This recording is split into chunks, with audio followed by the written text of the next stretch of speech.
Almost every country on Earth is drowning in debt. The United States owes more than $38 trillion. The European Union carries around 14 trillion. And Japan holds over 9 trillion. Even oil-rich nations and export giants can't escape this burden.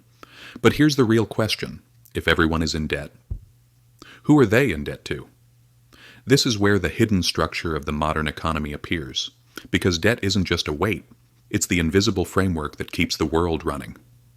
Centuries ago, national debt was born in the chaos of war. When England ran out of gold, it borrowed from merchants in exchange for interest, and created the Bank of England to manage the system. This was the birth of the government bond, and other nations copied and improved the model. Today, debt is the heartbeat of the global economy. Most of America's debt is actually held inside America, by its own banks, funds, institutions, and citizens.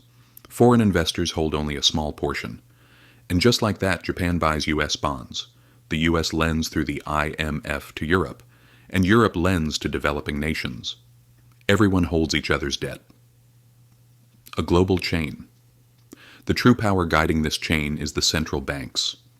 By buying government bonds, they create new money and turn debt into an asset, and the entire system survives on one thing: confidence.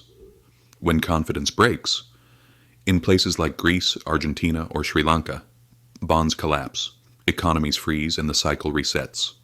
Because modern governments aren't meant to pay off their debt. They're meant to renew it forever. Interest becomes the real product. Government debt becomes the safest collateral in finance. If the United States tried to pay off its entire debt today, the system would collapse, because banks, funds, and central banks across the world treat U.S. debt as money itself. Here's the real secret. The goal isn't to eliminate debt. It's to keep belief in it alive. Debt doesn't just shift power between nations, it shifts power between social classes. That's why inequality rises alongside global debt. And if this gave you a new perspective, don't forget to subscribe, so we can keep exploring the darker corners of history together.